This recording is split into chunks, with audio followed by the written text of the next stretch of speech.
నమస్కారం. Welcome to I dream. ధర్మ మార్గం విత్ విజిత కార్యక్రమానికి స్వాగతం. ప్రస్తుతం మనతో పాటు ఉన్నారు ప్రముఖ జ్యోతిష వాస్తు పండితులు, లలిత ఉపాసకులు శ్రీ శ్రీ శ్రీ నానాజీ పట్నాయక్ గారు. ఇప్పుడు గురుగారితో మాట్లాడి మరిన్ని విషయాలు తెలుసుకుందాం. నమస్కారం గురుగారు. శ్రీమాత్రే నమః. గురుగారు, వినాయక చవితి రోజున మనం ఏ రోజున జరుపుకోవాలా? పండుగ అంతా కూడా పూజ ఏ రకంగా చేయాలి? వినాయకుడిని ఆరాధించాలంటే ఖచ్చితంగా పత్రి 21 రకాలవి ఉండాల్సిందే అంటారు. మరి ఇప్పుడు ప్రస్తుతం మనం మార్కెట్కి వెళ్ళి డబ్బులు ఇస్తే వాళ్ళు ఏవేవో అన్ని ఒక ఆకులో మలిచేసి ఇస్తూ ఉంటారు. అవి నిజంగా 21 పత్రి ఖచ్చితంగా అవి వినాయకుడికి పూజ చేయాల్సిన పత్రేనా? అసలు ఏంటి ఈ వివరణ అంతా కూడా ఇవ్వండి.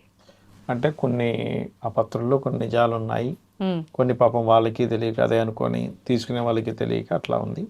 అసలు ఎందుకు ఆ పత్రులతో చేస్తారు అంటే, మనకి కొన్ని వాసనలు చూసినప్పుడు, కొన్ని పత్రుల యొక్క వాసన చూసినప్పుడు ఆ సుగంధం వల్ల మనలో ఇది వర్షాకాలం వచ్చేటువంటి పండగ. ఈ వర్షాకాలం వచ్చే పండగల్లో పోలాల అమావాస్య, అలాగే అదేవిధంగా ఈ పత్రులకు సంబంధించినటువంటి దీనికి సంబంధించిన గణపతి.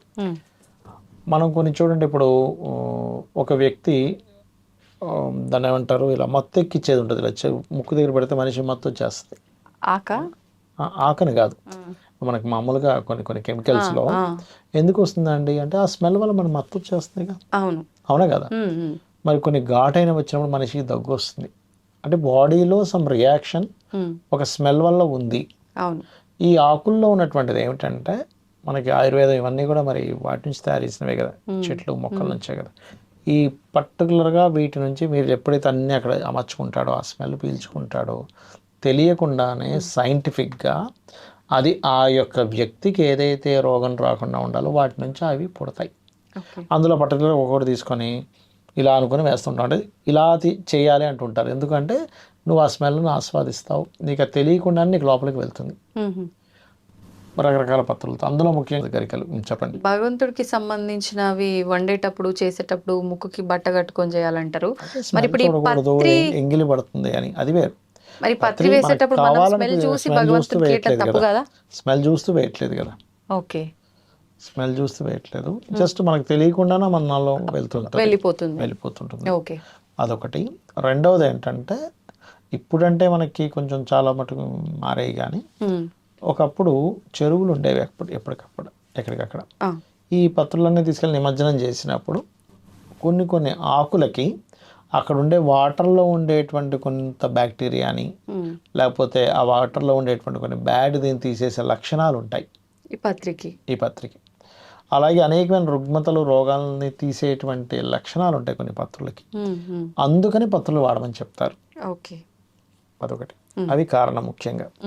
అలాగే ఉదయం నిద్ర లేచిన వెంటనే ఆ రోజు చక్కగా మీరు ముందు రోజు తెచ్చుకున్నా, అదే రోజు ఉదయం వెళ్ళి తెచ్చుకున్నా సరే, గణపతిని తెచ్చుకొని పూజ చేసుకొని, ఈసారి మనకి 27వ తేదీ వస్తుంది కదా, 27వ తేదీ వచ్చి 7వ తేదీ గ్రహణం వస్తుంది. అందుకని చాలామంది కూడా ఈసారి ఎలా ప్లాన్ చేసుకున్నారు అంటే, గ్రహణం ముందే మనం నిమజ్జనం చేసేద్దాము. ఎందుకు అంటే మరి ఎన్ని రోజులు అవుతుందండి? అప్పటికి 10 రోజులు అవుతుంది. కరెక్ట్. 7వ తేదీ గ్రహణం, 27వ తేదీ 10 to 11 days సంథింగ్ వస్తుంది. కొన్ని ప్రదేశాల్లో 13 రోజులు పెట్టేది, ఇంకా పెట్టుకోకూడదు అని డిసైడ్ అయ్యారు ఈసారి. అంటే ఇంకా గ్రహణం తర్వాత ఉంచకూడదా? అంటే అలా కాదు. ఇక్కడ ఏమవుతుందంటే, గ్రహణం ఇప్పుడు మనకి టెంపుల్స్ మూసేస్తాం గ్రహణానికి, అవునా? అంటే వీళ్ళు ఇదేంటంటే, మరి ఆ సమయంలో పూజాది కార్యక్రమాలు చెయ్యం కదా, కాకపోతే లక్కీగా నైట్ టైం వస్తుంది. నైట్ టైం వస్తుంది కాబట్టి మళ్ళీ శుద్ధి చేయాలి. ఇప్పుడు మనకి టెంపుల్లో గ్రహణం వచ్చి వెళ్ళిపోయిన తర్వాత శుద్ధి చేస్తారు. ఇక్కడ శుద్ధి చేసేటువంటి ప్రక్రియ ఎక్కడుంది? అంత చేయాలంటే చెయ్యొచ్చు, చేయలేమని కాదు. అందుకని కొంతమంది ఎందుకులే గ్రహణం ముందే తీసేద్దాం, 9 రోజులకే తీసేద్దాం అని డిసైడ్ అయ్యారు. అలాగే గణపతిని పూజించేటప్పుడు ముఖ్యంగా గరిక 12 ఇంచీలు ఉండే గరిక అని చెప్పారు, శాస్త్రంలో ఉన్నటువంటిది. అలాగే ఆయనకి ఇష్టమైనటువంటి కుడుములు, అదేవిధంగా సాయంత్రం పూట ఖచ్చితంగా ఆ కథని చెప్పుకోవడం కంపల్సరీ చేయాలండి. మనకి చూడడానికి ఆ కథలో ఏముంటుంది అనుకుంటాం, కానీ తెలియకుండానే కాదు. ఆ ప్రతిరోజు ఒక్కలేదు, ఆ ఒక్కరోజు మొదటి రోజు మాత్రమే చవితి చంద్రుని చూడకూడదు కాబట్టి అది చేస్తూ ఉండాలి. ఇంకోటి మనకి అంటే ఇప్పుడు మరి పెడుతున్నారు లేదు, ఒకప్పుడు గణపతి దగ్గర పుస్తకాలు పెట్టేవారు పిల్లలు. వీళ్ళకి ఏదైనా సరే ఆటంకాలు వస్తే ఎందుకు పెట్టేవారు? ఏం గణపతి దగ్గర ఎందుకు పెట్టాలి అంటే, ఎవరి జన్మజాతక చక్రంలో అయినా వాళ్ళకి చదువులో ఆటంకం కలుగుతుంది అంటే దానికి కారణం ముఖ్యంగా కేతువు. కేతు గ్రహం ఎక్కడుంటే అక్కడ దానికి సంబంధించిన ఆటంకం ఇస్తాడు. ఇప్పుడు 2లో ఉన్నాడు ధనానికి ఆటంకం, 3లో ఉన్నాడు అన్నదమ్ములతో లేదా స్పీచ్ కమ్యూనికేషన్, 4లో ఉన్నాడు చదువు, 5లో ఉన్నాడు సంతానం. అంటే ఏదో సంథింగ్ దూరంగా కూడా ఉంటారు కొంతమంది, ప్రతిసారి కలగకూడదని లేదు. లేదా పుట్టే సంతానం మంచి స్పిరిచువల్గా ఉంటారు. 7లో ఉన్నాడు వివాహం, 8లో ఉన్నాడు ఆయుష్ మీద, యాన్స్టస్ ప్రాపర్టీ మీద, 9 ఉంటే తండ్రితో దూరం, 10 ఉంటే వీళ్ళకి కెరియర్ మీద పెద్ద ఇంట్రెస్ట్ లేకపోవడం, కెరియర్ ఎదగలేకపోవడం, 11 ఉంటే ఎంజాయ్ లేకపోయి, 12 ఉంటే వివాహ జీవితం మీద. లగ్నానికి కేతు సంబంధం వస్తే ఈ వ్యక్తి స్పిరిచువల్గా ఉంటాడు లేదా దేని మీద ఇంట్రెస్ట్ లేకుండా ఉంటాడు. అలా అని వీళ్ళకి ఏదైతే ప్రాబ్లం ఉందో దానికి సంబంధించినటువంటి దానిలో ప్రత్యేకంగా పిల్లలు చదువులు సాగాలి అనే ఉద్దేశంతో అక్కడ పెట్టేవారు. Okay okay. ఆ రకంగా ఏంటంటే భక్తి శ్రద్ధలతో గనక చేస్తే చాలామందికి గణపతి కనబడడం, గణపతిని అంటే ఎలా అంటే మీరు గనక నిత్యము గణపతికి ఏదైనా చెప్పుకుంటూ చేస్తున్నారనుకోండి, గణపతి ఆన్సర్ ఇస్తాడమ్మా స్వప్నంలోకి వచ్చి. అవునా? నిత్యం ఆరాధించే వాళ్ళకి ఏ దేవత అయినా ఇస్తుంది, గణపతి ఒకటే అని కాదు. కాకపోతే ఈ కలియుగంలో కొంచెం తొందరగా కనెక్ట్ అయ్యేటువంటిది. ఎందుకు మీకు స్వప్న వారాహి అని ఉంది తెలుసా మీకు? స్వప్న వారాహి చేసిన వాళ్ళకి స్వప్నంలో వచ్చి చెప్తుంది అమ్మవారు.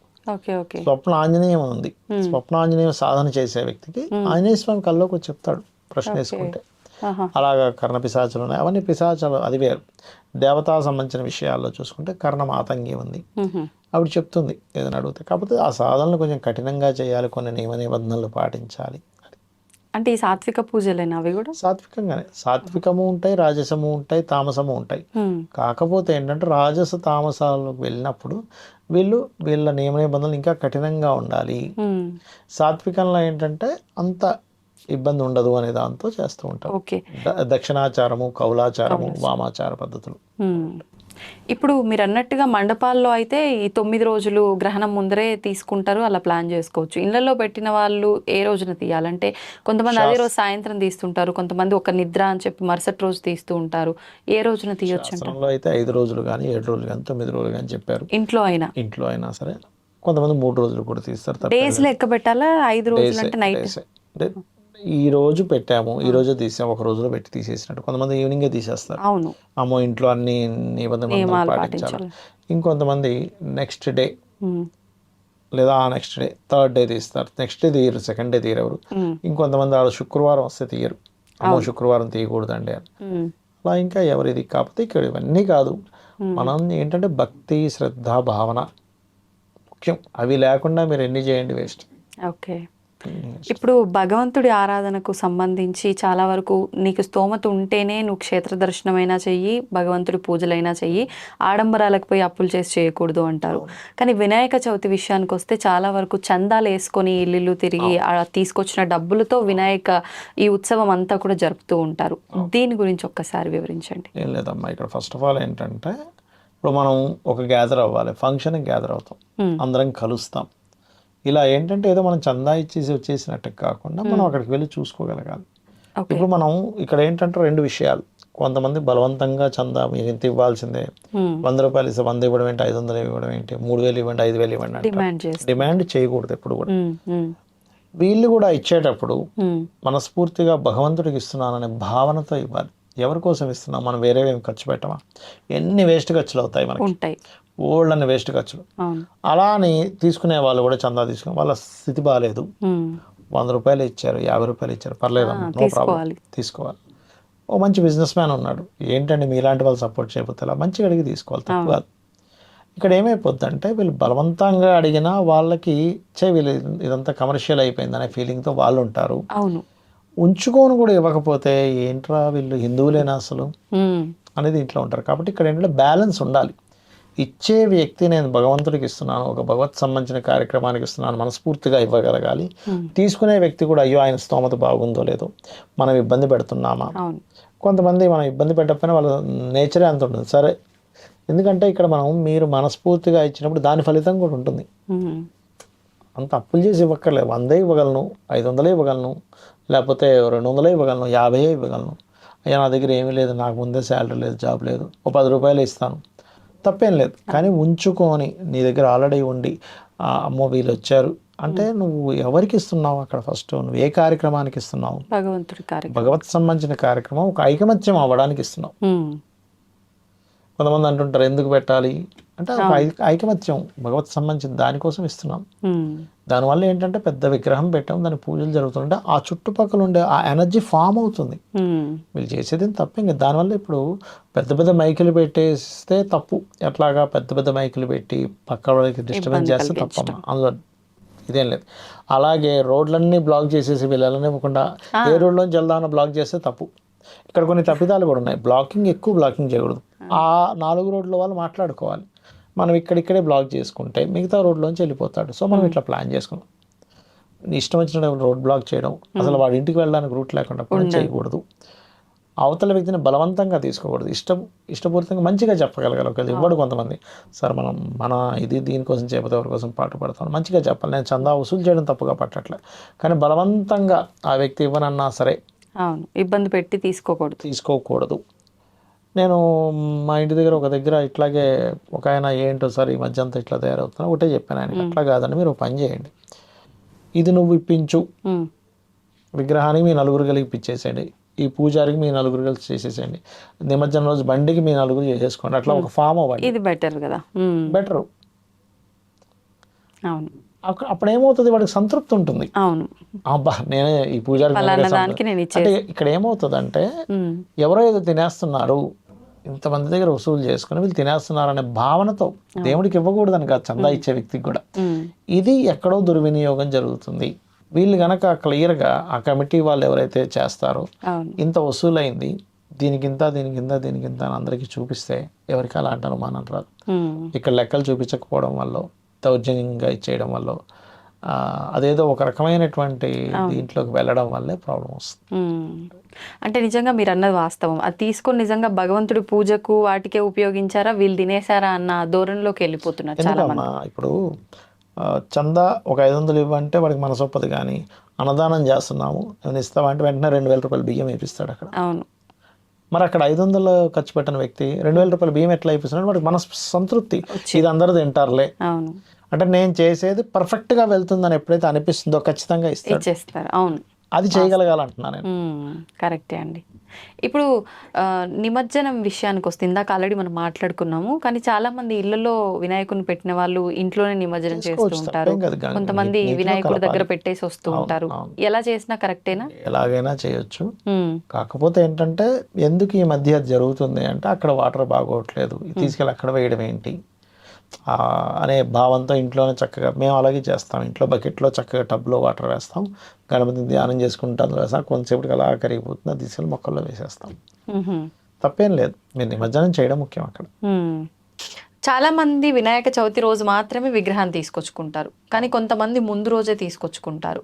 కానీ ఈ మధ్యకాలంలో కొన్ని సందర్భాల్లో చూస్తున్నాము, వాళ్ళు వర్క్ చేసే ప్లేసెస్లో ముందుగానే అందరికీ ఇవ్వటం అనేది జరుగుతూ ఉంది. అలా ఇచ్చినప్పుడు ఇన్ని రోజుల ముందు నుంచి మేము వినాయకుడిని ఇంటికి తీసుకెళ్ళటం వల్ల ఏమైనా తప్ప, అంటే ఈ తీసుకెళ్లిన రోజు నుంచే లెక్కలోకి వస్తుందా ఏంటి అని ఇలా చాలా మంది ఆలోచిస్తూ ఉన్నారు. అసలు ఏ రోజున మనం విగ్రహాన్ని ఇంటికి తీసుకెళ్తే కరెక్ట్ అంటారు? ఆ రోజు పొద్దున్నే కొనుక్కుంటారు, ముందు రోజు తీసుకెళ్తారు, తప్పేం లేదు. దానికి ప్రాణ ప్రతిష్ఠ ఏం జరగదు కదా. ఇలా అంటే ఇప్పుడు మరి షాప్లో ఉంటాయి అన్ని రోజుల నుంచి, అవును, ఒక షాప్ తీసుకొని పెట్టుకున్నారు, మరి దానికి ఏంటి అంటే అలా కాదు. మనం ఏ రోజైతే తీసుకెళ్ళినప్పటికీ కూడా దానికి చాలా మంది ఏం చేస్తారంటే నేత్రాలకు చిన్న బట్టలా కట్టేస్తారు, మూసి పెట్టేస్తారు. మీరు ఆ రోజు ప్రాణప్రతిష్ఠ చేసి పూజాది కార్యక్రమాల్లో నుంచి ఆ రోజు నుంచే లెక్కలోకి వస్తుంది, ఎందుకంటే చవితి రోజు కదా మనం పూజ చేసేది. ఒకటి. రెండవది ఏమిటి అంటే వినాయకుడిని ముఖ్యంగా ఎవరైతే ఓం వక్రతుండాయ నమః అని చెప్పి ఎవరైతే పూజిస్తారో వారికి ఆటంకాలు తొలగుతాయి. ఇందులో ఆ యొక్క తొండము లెఫ్ట్ సైడ్ ఉన్న తొండం అయితే మానసిక రుగ్మతలు, మానసిక స్ట్రెస్ని తగ్గిస్తుంది. కుడివైపు తిరిగినటువంటి కొమ్మం తొండం ఏదైతే ఉందో అది పర్టికులర్గా వాళ్ళకి రాజయోగాన్ని, అలాగే ఆరోగ్య సమస్యలు ఏదైనా ఉంటే క్లియర్ అవ్వడము, పేరు ప్రఖ్యాతలను ఇస్తుందని చెప్తూ ఉంటారు శాస్త్రంలో. ఇక వినాయకుడు అంటే ఓంకార స్వరూపం. చాలామంది ఏంటంటే వినాయకుడు అంటే వాళ్ళకి అంటే మనకు ఉన్నటువంటి దాంట్లో అమ్మవారు ఈ నలుగు పిండితో ఒక బాలుడు బొమ్మను చేసింది, శివుడు వచ్చి తల ఇచ్చేసేసాడు, దాని తర్వాత మళ్ళీ గజము యొక్క ముఖాన్ని పెట్టాడు. ఎందుకు అంటే ఒక రాక్షసుడు అలా కోరుకున్నాడు, నేను ఎవరి ద్వారా మరణించాలి అంటే కేవలం పార్వతీదేవికే పుట్టాలి, దాని తర్వాత అతనికి 2 జన్మలు అయి ఉండాలి, ద్విజన్మలు అయి ఉండాలి, ఓకే. గజముఖం ఉండాలి, ఇట్లాంటివన్నీ కోరుకున్నాడు. ఇప్పుడు 2 జన్మలు ఉన్నట్టేగా. అవును. పార్వతీదేవికి పూజ అయింది కదా, ఆమె నలుగుతో తయారు చేసింది కదా. ఉమ్. ఇలాగ కోరికలు ఉండండి, అలాంటి వాడితో నేను ఇది అవ్వాలంటే అది అసాధ్యం అనుకున్నాడు. ఉట్టి పార్వతీదేవికి ఎట్లా పుడుతుంది పరమేశ్వరుడు లేకుండా అనుకున్నాడు. అవును. 2 జన్మలు ఎట్లా పుడతాడు, ఎవరైనా ఒక మనిషి అన్న ఒకటే జన్మ కదా అనుకున్నాడు. కానీ అది ఆ యొక్క లీల ద్వారా అలా. దీనికి మళ్ళీ ఇంకొక వెర్షన్ కూడా ఉంది. పార్వతీదేవి కడుపులో ఉండగానే ఒక రాక్షసుడు వచ్చి తల తీసేసాడని. దాని తర్వాత అది 2వ వెర్షన్ కూడా ఉంది మనకి. అంటే నేను ఎందుకు చెప్తున్నానంటే ఇదేంటి మరి అది కరెక్టా ఇది కరెక్టా అంటే, మనకి విష్ణుమూర్తి ఏ రకంగా అయితే రకరకాల అవతారాల్లో వచ్చాడు, విష్ణు అవతారమే. ఇలాగే గణపతి కూడా చాలాసార్లు 32 అవతారాల్లో వచ్చాడు ఆయన. ఇంకొన్ని శాస్త్రాల్లో అయితే 56 అని చెప్తూ ఉంటారు. మీకు ఇంకొక విషయం చెప్తాను. పార్వతీ పరమేశ్వరులు వివాహం చేసుకునే ముందు గణపతి పూజ చేశారు. ఇది విన్నా నేను కూడా. గణపతి ఆది నుంచి ఉన్నారు. కాకపోతే ఒక్కొక్కసారి ఒక్కొక్కరికి ఎలా అయితే అమ్మవారు హిమవంతుడికి ఒకసారి జన్మించింది, మరి హిమవంతుడికి జన్మించింది అంతకుముందు లేదా అంటే ఉంది. అంటే మరొక రూపం ద్వారా ఒక రూపంలో అక్కడ జన్మనిచ్చింది. అలా అయితే కృష్ణుడు విష్ణుమూర్తి ఎలా అయితే ఒక రూపంలో కృష్ణుడు గాను, ఒక రూపంలో రాముడు గాను, ఇంకో రూపంలో పరశురాముడు వచ్చాడు కదా ఆయన, నరసింహస్వామి గాను వామన అవతారంలో. అలాగే మహాగణపతి రకరకాల రూపాల్లో రకరకాల వాటి దగ్గరికి వచ్చాడు జరిగింది. అమ్మవారు ప్రార్థించిందట, నువ్వు నాకు కొడుకుగా పుట్టాలి అని. పుట్టాట. అలాగే గణపతి యొక్క మంత్రాల్లో మనకి 444 మంత్రాలతో పూజ చేస్తారు. అదే విధంగా గరికతో, దానికి శాస్త్రంలో ఉంది, అది ఒక సంకల్పం కోసం చేస్తారు. అలాగే మనకి దూర్వములు అంటారు, అంటే గరిక. శాస్త్రంలో ఏం చెప్పారంటే 12 ఇంచులు ఉండాలి గరిక. 12 ఇంచులు ఉన్న గరిక 2 గరికలతో పూజ చేయమని చెప్పింది శాస్త్రం. అదే గరికలు 3 అయితే హోమంలో వాడమని చెప్పింది ఇది. అదేవిధంగా ఓం శ్రీ గణేశాయ నమః అనే మంత్రం చాలా గొప్పది. ఈ మంత్రాన్ని గణపతే ఒకరికి ఉపదేశించారని చెప్తుంటారు శాస్త్రాల్లో. ఎవరికి ఉపదేశించారు? ఒక మహాభక్తుడు ముగ్ధల మహర్షి, ముగ్ధల ఏదో ఉంటుంది, ముగ్ధల సంథింగ్, నాకు అది కరెక్ట్ గుర్తు రావట్లేదు ఈ సమయంలో. ఒకరికి మహాభక్తుడికి ఉపదేశించారని చెప్తూ ఉంటారు. అలాగే మరొక విషయం ఏంటంటే అందరికంటే గొప్ప భక్తుడిగా చెప్తూ ఉంటారు అతన్ని మనకి శాస్త్రాల్లో. ఆ వృషుండు మహర్షికి గణేశుడే స్వయంగా ఆ యొక్క మంత్రాన్ని ఉపదేశించారు అని అంటూ ఉంటారు. అదేవిధంగా వృషుండుడికి మరియు అంటే ముగ్ధల మహర్షి చాలా గొప్ప, అంటే గణేశుడి యొక్క భక్తుడిగా చెప్తూ ఉంటారు మన శాస్త్రాల్లో ఉంది. అయితే ఇక్కడ ఏంటంటే గణపతి కేవలం విఘ్నాలు తొలగించడానికే కాదు, విఘ్నాలు కలిగించడానికి కూడా గణపతి. మనం ఒక దగ్గరికి వెళ్తున్నాము, ఎందుకు నిన్న మొన్నటిదా కొన్ని యాక్సిడెంట్లు అవి అయ్యాయి. ఒక ఆవిడ పాపం ట్రాఫిక్లో ఇరుక్కుపోయింది. మరి ఇరుక్కుపోయినందుకు ఆవిడ ప్రాణం కాపాడబడిందిగా, ఫ్లైట్ ఎక్కకుండా. ఆవిడ అప్పుడు మాత్రం ఏమిటి ఆటంకం, ఇంత ట్రాఫిక్ ఉంది, అబ్బాయి ఎప్పుడు వెళ్తాను, మిస్ అవ్వడమే మంచిదైంది. అంటే మనకు మంచి జరగడానికి ఆటంకం కలగడానికి గణపతే, మనకి కొన్నిసార్లు ఆటంకాలు పోవడానికి కూడా గణపతే కారకుడు. అవును, మీరు అన్నట్టుగా కొన్నిసార్లు ఏదైనా ఎటన్నా వెళ్ళాలని ఉన్నా, లేదంటే ఏదైనా పని చేయాల్సి ఉన్నా అది అస్సలు ఎంత ప్రయత్నించినా ముందుకు వెళ్ళదు. కానీ వెళ్ళకపోవడమే మంచిదైంది అని తర్వాత తెలుస్తుంది. సో గణపతిని మనకు ఆరాధిస్తే మనం కేవలం మనుష్యులకు మాత్రమే కాదు, దేవతలకు కూడా గణపతి. ఇప్పుడు శివుడు ఉన్నాడు, 3 రాక్షసులు త్రిపురాసురులు అంటారు. త్రిపురాసుర సంహారం చేశాడు శివుడు. వాళ్ళు ఎలాంటి వరాన్ని పొందారు? బ్రహ్మ దగ్గర తపస్సు చేసి, అయ్యా మేము 3 అస్సలు ఇంకా జీవితంలో మాకు మరణం రాకూడదు అన్నారు. ఆ గణపతి మన బ్రహ్మగారు ఏం చెప్పారు, అయ్యా నేనే ఉండను శాశ్వతంగా, చాలామంది బ్రహ్మలో వెళ్ళిపోతూ ఉంటారు, కాలంలో కలిసిపోతూ ఉంటారు, అది నాకే లేదు, మీకు ఇక్కడ నుంచి ఇవ్వాలి అంటే, సరే ఇప్పుడు ఏం చేయాలి? సరే మాకు 3 నగరాలు ఉంటాయి. ఒకటి బంగారు నగరం, వెండి, ఇనప నగరం. ఈ 3 నగరాలు కూడా ఎక్కడికంటే అక్కడ తిరగలుగుతూ ఉంటాయి. మేము ఎవరి చేతిలో మాకు మరణం రావాలంటే, విష్ణువు ఒక బాణాన్ని తయారు చేసి శివుడికి ఇవ్వక, మేము 3 ఒకే లైన్లోకి వచ్చినప్పుడు ఆయన బాణం వదిలితే మేము చచ్చిపోతాం. వాళ్ళ ప్లాన్ ఏంటంటే, మేము అసలు 3 ఒక లైన్లోకి రాము ఇప్పుడు, సో మాకు మరణం లేదు అనుకున్నారు. తీరా లోక కంటకులుగా అందరిని ఇబ్బంది పెట్టడం చేస్తూ ఉంటే అప్పుడు ఈ దేవతలందరూ వెళ్ళి మొరబెట్టుకున్నారు విష్ణువుకి, అయ్యా నువ్వు ఆయుధం ఇస్తే ఆయన చంపగలుగుతాడట. సరే విష్ణువు ఎట్టకేలకి ఆయుధాన్ని ఇచ్చాడు, ఆ బాణాన్ని తూనీనాలను ఇచ్చాడు. శివుడు వెళ్ళి బాణం వేద్దామంటే అవి అటు ఇటు తిరిగిపోతున్నాయి, రావట్లేదు. ఏమిటి పరిస్థితి మరి? అదేంటంటే శివుడు ఒక దీంతో ఆ మూడింటిని ఒకలా చేయొచ్చాడు. వాళ్ళు అలాంటి వరం పొందారు. అప్పుడు పార్వతీదేవి ఉంటుంది, ఏమంటే మీ అబ్బాయికి చెప్పి వచ్చారా? ఎవరు? గణపతికి. అంటే శివుడికి కూడా గణపతి అవసరం, ఏదైనా పని విఘ్నాలు జరుగుతున్నాయంటే. అప్పుడు వెళ్తాడు. వెళ్ళినప్పుడు సరే నన్ను ధ్యానం చేయని వస్తానంటాడు. అప్పుడు శివుడు ధ్యానం చేస్తే ఆయనలో నుంచే సింహం మీద కూర్చున్నటువంటి గణపతి వస్తాడు. వచ్చి నీలోంచే వచ్చాను, ఎందుకంటే తండ్రి నుంచే పుత్రుడు వస్తాడుగా, నీ నుంచి వచ్చిన వాడిని. అప్పుడు గణపతి అనుగ్రహంతో అప్పుడు మరలా యుద్ధానికి వెళ్ళినప్పుడు అవి మళ్ళీ అటు ఇటు తిరుగుతుంటే చక్కగా గణపతి తొండంతో ఆ 3 వాటిని ఇలా ఒకే లైన్లో పెట్టగానే ఒక బాణం వేసి ఆ ముగ్గురిని సంహరిస్తాడు. ఇలాగ అనేక సార్లు నారాయణుడికి హెల్ప్ చేశాడు. లలితా సహస్రనామాల్లో ఉంటుంది. ఆ బండాసురుడి యొక్క తమ్ముడు విశుక్రుడు అనేటువంటి తమ్ముడు, విషంగుడు విశుక్రుడు ఇద్దరు ఉంటారు. వాళ్ళు ఏం చేస్తారు, ఈ యుద్ధం జరుగుతూ ఉంటుంది శక్తి సేనలకి మరియు బండాసురుడి యొక్క సేనకి. విజృంభించేస్తుంటారు శక్తి సేనలు, ఇంక ఇలా కాదు వీళ్ళు విజృంభిస్తే మనం ఓడిపోతామని. విఘ్నశిరా యంత్రం అని ఉంటుంది, దాన్ని అగ్నిప్రహారం ఉంటుంది చుట్టూ ఈ యుద్ధం జరుగుతున్న ప్లేస్.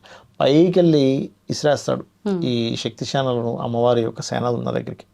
అప్పుడు వాళ్ళందరికీ వైరాగ్యం కలుగుతుంది, ఎవరి కోసం యుద్ధం చేయాలి, ఎందుకు యుద్ధం చేయాలి, వాడికో దెబ్బ నాకో దెబ్బ, నిద్రపోతే హాయిగా ఉంటుంది, ఎవరికి ప్రాబ్లం లేదు, ఏ పాపం లేదు, సోమరిపోతుల్లాగా ఇంట్రెస్ట్ లేనట్టుగా. ఎలా అయితే మన అర్జునుడు మాటలు చెప్తాడు సరే యుద్ధ రంగంలోకి వెళ్ళాక, నేను యుద్ధం చేయను, ముష్టి ఎత్తుకుంటాను ఇలా అంటాడు కదా. అలా వీళ్ళందరూ కూడా ఏంటంటే ఎందుకు యుద్ధం చేయాలి, ఎవరి కోసం యుద్ధం చేయాలి, ఏ పాపం అంటది, హ్యాపీగా నిద్రపోతే ఎవరికి ప్రాబ్లం లేదు, ఇలాంటి మాటలు మాట్లాడుతూ వీళ్ళు వారాహి అమ్మవారు, మంత్రిని అమ్మవారు చేస్తుంటారు. ఈ మాట శ్యామల అమ్మవారు, మంత్రిని అంటారు శ్యామల అమ్మవారు. లేకండి ఏంటంటే వీళ్ళు ఇలాంటి మాటలు మాట్లాడితే వీళ్ళకి ఆశ్చర్యం వేసి, కాకపోతే ఆ విఘ్నేశ్వర యంత్రం వీళ్ళ మీద మాత్రం చూపించదు, శ్యామల వారాహి మీద చూపించలేదు. దాని ప్రభావం వాళ్ళు ఎక్కడ, వాళ్ళ ఎనర్జీస్కి సేన ఎనర్జీకి తేడా ఉంటుంది కదా. అప్పుడు వెళ్ళి అమ్మవారికి చెప్తుంది. చెప్పినప్పుడు నాకు తెలుసులే ఏం జరిగిందో అని. అప్పుడు లలితా సహస్రనామాల్లో ఒక నామం ఉంటుంది, కామేశ్వర ముఖాలోక కల్పిత శ్రీ గణేశ్వర. ఆ పక్కన కూర్చున్నటువంటి ఆ యొక్క పరమేశ్వరుని చూస్తే ఏం చేయాలి అంటే, నువ్వే అన్నావుగా ఏం చేయకూడదు అందుకే కూర్చున్నా అంటాడు. వాళ్ళిద్దరు నవ్వు నుంచి పుట్టినవాడు గణపతి. పుట్టినప్పుడు నవ్వు నుంచి, అందుకే మనకు నవ్వునిస్తాడు, ఇద్దరిని నవ్వుల నుంచి పుట్టినవాడు కాబట్టి. ఆ యొక్క గణపతి అమ్మ ఏం చేయాలంటే, వాడు ఎవడేదో పెట్టాడు రాపోయి అంటే పోయి ఒకే ఒక గుద్దుతో ఆ యంత్రం మీద అయిపోతుంది. అందరూ మళ్ళీ ఉత్తేజంగా లేచి యుద్ధం చేసి గెలుస్తారు. ఆ రకంగా ఏంటంటే గణపతి మనకే కాదు దేవతలకు కూడా విఘ్నములు తొలగించడానికి ఆయన అవసరము. అంటే ఎంత గొప్ప ఇదో మనం అర్థం చేసుకోవాలి. గణపతి ఈ కాలంలో, ఈ కలియుగంలో కలవు చండీ వినాయక అంటారు. అంటే త్వరగా మనకి ప్రసన్నమయ్యేటువంటి దేవతల్లో చండీ ఒకటి, గణపతి ఒకటి ఈ కలియుగంలో. కాబట్టి చండీశ్వరుడు కాదు, చండీ అమ్మవారు, దుర్గా మరో రూపం, అమ్మవారు మరో రూపం చండీ, అలా అన్నమాట. అందుకే ఇప్పుడు ఈ కలియుగం అంతా కూడా ఎవరికైనా పని కావాలంటే చండీ హోమం చేయించేసుకోండి అంటూ ఉంటారు. కాబట్టి గణపతి యొక్క అనుగ్రహం ఉంటే ఆ వ్యక్తికి తుష్టి, పుష్టి, ఆనందము, ఐశ్వర్యం వస్తాయట. తుష్టి అంటే, పుష్టి అంటే మనిషి కొంచెం స్ట్రాంగ్గా ఉండడం, పుష్టికి కూడా గణపతి. కాబట్టి మనకి రకరకాల, మనకి చూడండి గణపతి ఆ రోజు కుడుములనే తిని నడుస్తూ ఉంటే పడిపోయాడు, వీరికి పొట్ట పగిలిపోయింది, చంద్రుడు నవ్వాడు అంటూ ఉంటారు. అంటే ఏమిటంటే నువ్వు గణపతిని ఇలా ఉన్నాడేమిటి, ఇలా ఈ ఆకారం ఉంది ఏంటి అనేది నువ్వు శంకించరాదు. అది ఒక అవతారం, ఒక రాక్షసుని సంహరించడానికి అవతారము. దానివల్ల నీకు ఇష్టం వచ్చిన రకరకాల గణపతులు చేయకూడదు. శాస్త్రంలో ఏం చెప్పారో అలా చేయాలి. అంటే చంద్రుడికి ఆ శాపం ఉంది. దాని తర్వాత మనకి శమంతకమనికి సంబంధించిన విషయంలో కృష్ణుడికి కూడా చూసిన నీలాపనిందలు పడ్డాయి. ఇవన్నీ ఏంటంటే ఇది ఆ శాపం అందరికీ వర్తిస్తుంది, నువ్వే మొనగాడివి కాదు, నువ్వు కూడా ఇది పాటించని చెప్పడం. అలా అన్నమాట. అంటే సాక్షాత్తు దేవతలకు, దేవుళ్ళకే అది వర్తించింది. ఎవరికైనా ధర్మమే కదా. మానవులకు మనకు కూడా అది వర్తిస్తుంది అని చెప్పడం కోసం. ఓకే. ఎందుకు కృష్ణుడు ఏంటండి, కృష్ణుడికి నీలాపనిందలు పడ్డం ఏమిటంటే, నాయన కృష్ణుడు అంత వ్యక్తికి కూడా అది వర్తిస్తుంది కాబట్టి నీకు కూడా వర్తిస్తుంది కాబట్టి నువ్వు పాటించు అని చెప్పడం అనమాట. ఓకే. అలా. గురుగారు, చాలా మంది మనశ్శాంతిగా లేదు, ప్రశాంతంగా లేదు, నాకు చాలా చికాగ్గా ఉంది, నాకు ఎక్కడికైనా దేవుడి దగ్గరికి ఏదైనా క్షేత్రానికి కానీ ఆలయానికి వెళ్ళి కాసేపు అక్కడ స్పెండ్ చేసి వస్తే చాలా ప్రశాంతంగా అనిపిస్తుందేమో, వెళ్ళాలి అని చెప్పి చాలా మంది ఇలా ఈ ఆలోచనతో వెళ్తూ ఉంటారు. కానీ వెళ్ళి అక్కడ స్పెండ్ చేసిన 1 డేనా 2 డేసా ఆ 1 అవరా అంతవరకు మాత్రమే ప్రశాంతంగా అన్ని మర్చిపోయి ఉంటారు. మళ్ళీ అక్కడి నుంచి వచ్చిన మరుక్షణం సేమ్ ఇవన్నీ రిపీట్ అవుతూ ఉంటాయి. అనుకుంటూ ఉంటారు, ఎందుకు భగవంతుడి సన్నిధిలో ఉన్నంతసేపు అంత ప్రశాంతంగా ఉంది, వచ్చిన తర్వాత మళ్ళీ వెంటనే అవే సమస్యలు, అవే చికాకు, అవే ఆందోళనలు. అదే విధంగా ఉండాలి అంటే మేము ఏమైనా చేసుకోవచ్చా అనుకునే వాళ్ళకి ఏదైనా పరిహారం ఉంటే వివరించండి. తప్పకుండా అండి. దీనికి మీరు చాలా మంచి ప్రశ్న వేశారు.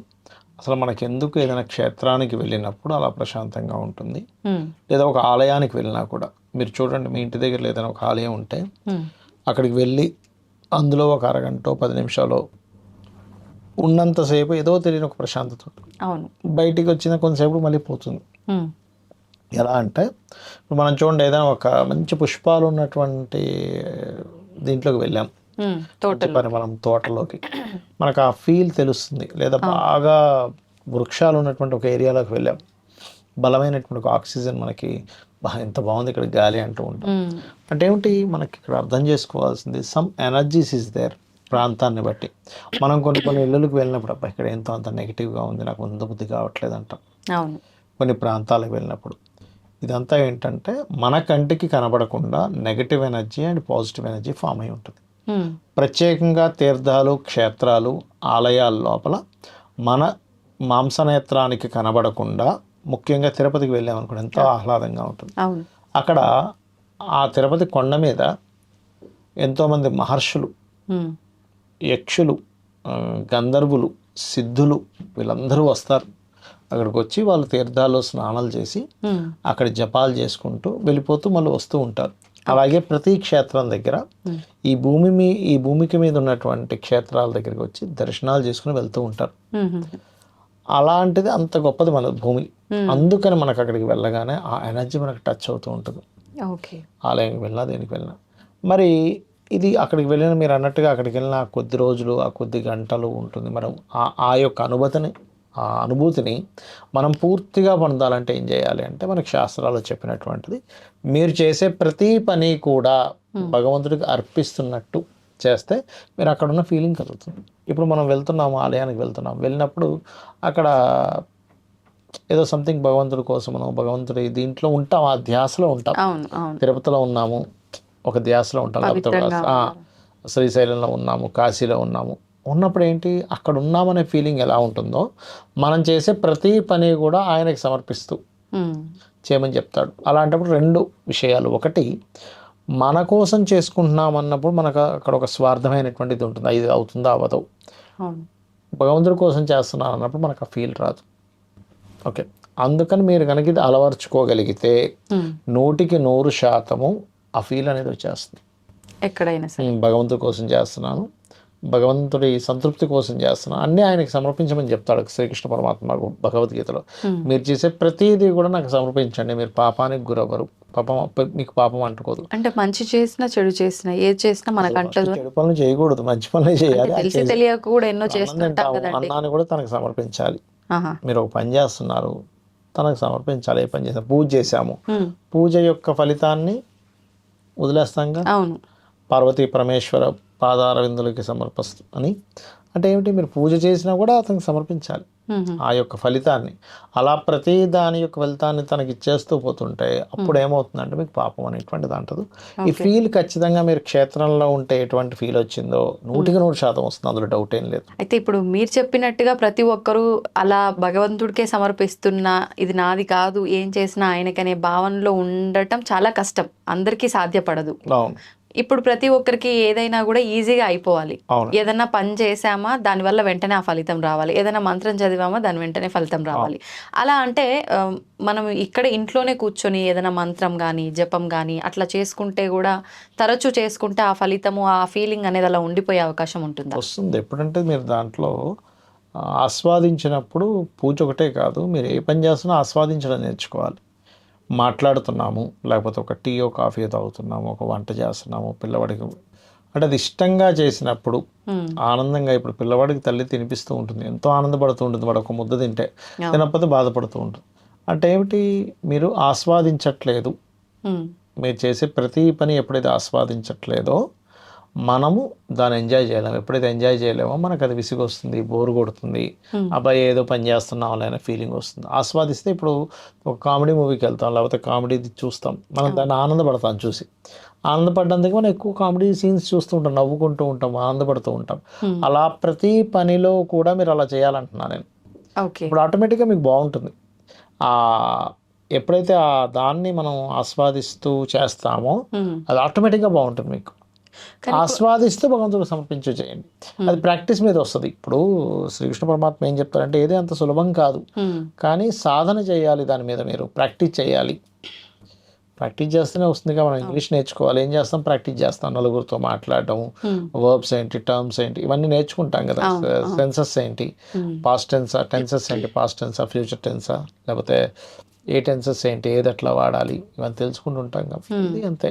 మనం ఏంటంటే బై ప్రాక్టీస్ చేస్తూ ఇది గొప్పది అనేది ఫస్ట్ మీ మైండ్లోకి రావాలి. ఇలా ఉంటే నేను చాలా ప్రశాంతంగా ఉండగలను, ప్రతిదీ ఆస్వాదిస్తూ ప్రతిదీ భగవంతుడికి సమర్పించుకుంటూ ఉన్నట్లయితే నేను ఖచ్చితంగా ప్రశాంతంగా ఉండగలను. మీకు ఎప్పుడైతే వస్తుందో, మైండ్ నమ్ముతుందో, మీరు చేసి చూడండి, తెలుస్తుంది. ఖచ్చితంగా బాగుంటుంది. ఇంకా అందులో సందేహం కానీ ఏం లేదు. కాకపోతే కొంతమందికి ఒక 1 వీక్ 10 days పడతాయి, ఇంకొంతమందికి 1 month పడుతుంది, ఇంకొంతమందికి 3 months పడుతుంది. మర్చిపోతుంటాడు ఎప్పటికప్పుడు. ఎందుకు మర్చిపోతాడంటే ఇతనికి ఉన్నటువంటి సమస్యలు ఏవైతే ఉన్నాయో మైండ్లో తిరుగుతూ ఉంటాయి. ఆ సమస్యల వైపు వెళ్ళిపోతుంది. మనకి పాజిటివ్ కంటే నెగిటివ్ వైపు వెళ్ళిపోతుంది. ఎలా అంటే ఒక అందమైన అమ్మాయి ఉంది, ఒక చిన్న పింపుల్ వచ్చింది అనుకోండి, ఆ పింపుల్నే చూసుకుంటూ ఉంటుంది, మొత్తం అందమైన ముఖం అన్నీ మర్చిపోతుంది. అలా చిన్న పింపుల్ని చూసినట్టుగా మనం మనకున్నటువంటి సుఖాలు, మనకున్నటువంటి ఆనందాలు, మనకుండేటువంటి ఫ్యామిలీ, ఇవన్నీ మర్చిపోయి ఎవరో ఏదో అన్నారు, ఆ అన్నటువంటి దాన్నే మనం గుర్తుపెట్టుకుంటూ ఉంటాం. నేను ఒకటే చెప్తాను, లోకంలో నీ చుట్టూ చాలా జరుగుతుంటాయి. ఇప్పుడు ఎలా అంటే మనం రోడ్డు మీద వెళ్తున్నాం, ఒక పంది బురదలో బొరుకుతూ ఉంటుంది, నువ్వు బాధపడుతూ కూర్చుంటావా? మలాన్ని తింటూ ఉంటుంది, నువ్వు బాధపడుతూ కూర్చుంటావు? కూర్చోక. ఎందుకు? దాని నైజం అది అనుకోవాలి. అంతే, దాని నైజం అది. ఒక జంతువు లేదా ఒక పిచ్చివాడిలో తిరుగుతుండే వాడిని చూసి మనం ఏదో అయ్యో ఇలా అయ్యాడు అనుకుంటాం, కానీ మనమేం ఓన్ చేసుకోం. అయ్యో అని వాడిని మనం ఏమి గుండెలు బాదుకోం. పక్కింటోళ్ళకి శాలరీ రాలేదంటే మనం ఏం బాధపడతామా? అట్లాగే మన చుట్టూ మనకి సంబంధం లేనిటువంటి అంశాలని వాడెవడో ఇలా అన్నాడు, వాడు ఇలా అనుకుంటున్నాడు, వాళ్ళు ఇలా మాట్లాడుకుంటున్నారు, సరే మీ గురించే మాట్లాడుకుంటున్నారు, కానీ మనం ఏంటంటే వాళ్ళ నైజం అది, వాళ్ళకి అంతవరకే జ్ఞానం ఉంది అని అనుకుని వదిలేయడమే. నన్ను చాలామంది, నాకైతే మొన్న ఒకరోజు ఇట్లాగే యూట్యూబ్స్లో తిరిగే ఒక అతనే నన్ను అన్నాడు, సార్ మీరు ఎట్లా భరిస్తున్నారు సార్ జనాల్ని? కొంతమంది అయితే అసలు మంచి కామెంట్స్ పెడతారు, ఇంకొంతమంది అయితే అసలు ఏం కామెంట్ పెడతారు వాడికి అర్థమే తెలియదు, పిచ్చి పిచ్చి కామెంట్లు పెడతారు, అసలు పైన అది వీడియో కూడా వినరు, సరిగ్గా చూడరు, ఏ కామెంట్ పెడతారు ఆ కామెంట్ పెడతారు, నాకు చాలా బాధ వేస్తుంది సార్ అన్నాడు. నేను ఒకటే చెప్పాను, ఏమంటే మీరు ఏం ఆశిస్తున్నారు? ప్రజలకి సేవ చేయాలనుకుంటున్నారు మీ వీడియో ద్వారా, లేదా ఆ వీడియో ద్వారా మీకు ఏదో క్లయింట్ వస్తే ఆయనకి ఏదో సర్వీస్ చేద్దాం అనుకుంటున్నారు, అవునా?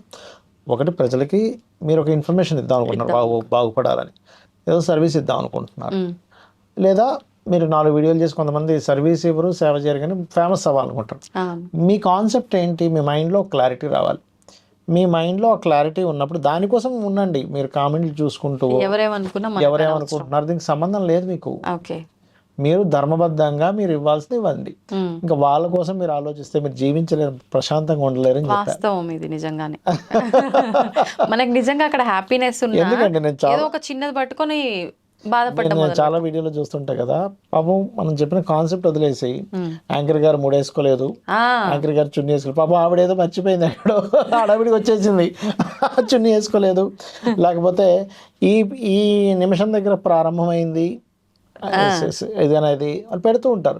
అందులో మనం నిజంగా ఓకే పెట్టారు, వాళ్ళ అభిప్రాయం వాళ్ళది. ఇప్పుడు అదేమీ అది నీ జీవితాన్ని నిర్దేశించేది కాదుగా. ఆయన ఒక మాట కామెంట్లో అన్నంత మాత్రం చేత నీ జీవితం ఏదో అయిపోదుగా. ఇక్కడ ఏమవుతుందంటే మనం ఎందుకు ఆస్వాదించలేకపోతున్నాం అంటే ఇవన్నీ పట్టించుకుంటున్నాం అనేది చాలా మంది అడుగుతుంటారు. ఒక 90 మంచి కామెంట్స్ వస్తే ఓ 10-5 పిచ్చి కామెంట్లు వస్తే మీరు ఎట్లా చూసి ఎలా ఫీల్ అవుతున్నారంటే నేను అసలు చూడండి అంటారు. నేను అసలు కామెంట్స్ చూడండి అది అసలు. బెటర్ ఇక.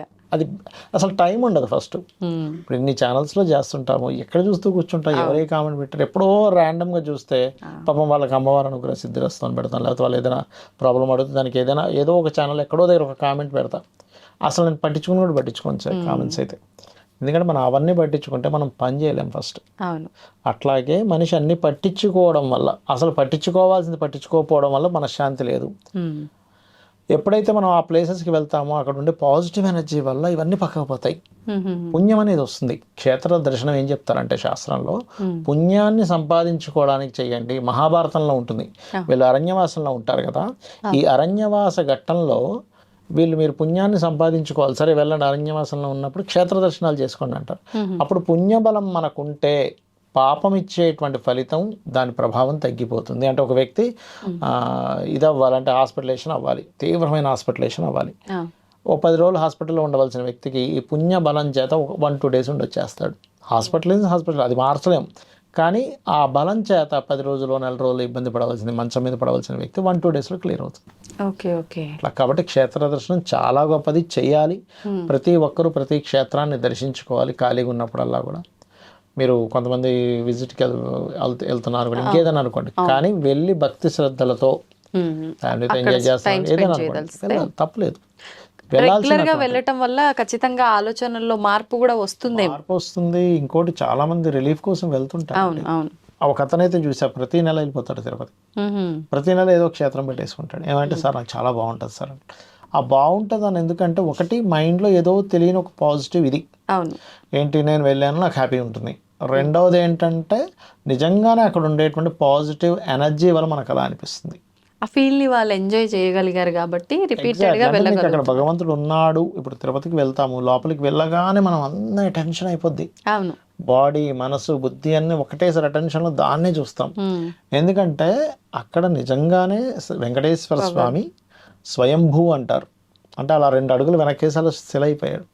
సో అందుకని ఆ యొక్క విగ్రహానికి ఆ శక్తి ఉంటుంది. స్వయంభూ కాబట్టి మన ఫీల్ అంతా కూడా అక్కడ అట్రాక్ట్ అయిపోతుంది. మన వేరే క్షేత్రాలకు వెళ్తే అలా అనిపించదు. పెద్ద మంచి క్షేత్రాలు ఉంటాయి, అక్కడికి వెళ్ళినప్పుడు ఇలా జరుగుతుంది. చిన్న మామూలుగా మనకి ఇంటి దగ్గర ఉండే టెంపుల్స్లో అంత ఫీల్ రాదు, ఎందుకంటే అవి స్వయంభూలు కాదు.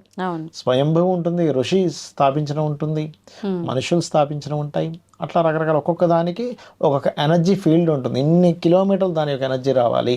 అరుణాచలం వెళ్తాం, అది దాదాపుగా 20-30 కిలోమీటర్లు దాని ఎనర్జీ ఫీల్డ్ ఉంటుంది. అందుకే మనం అక్కడ దగ్గరలోకి వెళ్తే మనకు ఆ ఫీల్ తెలుస్తూ ఉంటుంది.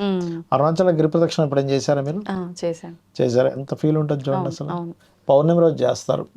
మానసిక రుగ్మతలు ఉన్న వాళ్ళు ఎక్కువగా పౌర్ణమి రోజు చేస్తారు. వాళ్ళు ఆ టైంలో చూడాలి, వాళ్ళ ఎఫెక్ట్ చాలా బాగుంటుంది నిజంగా. అంటే ఎంత ఇబ్బంది ఉన్నా కూడా ఆ నడుస్తున్నప్పుడు ఆ ఇబ్బంది అనేది అసలు గుర్తే ఉండదు, అసలు తెలియదండి మనకి.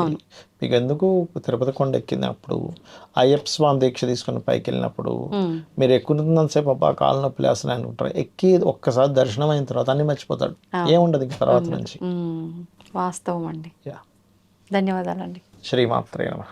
And for more videos, please subscribe to iDream. Please subscribe to iDream. Please subscribe iDream. And please subscribe to iDream. For more videos, subscribe to iDream.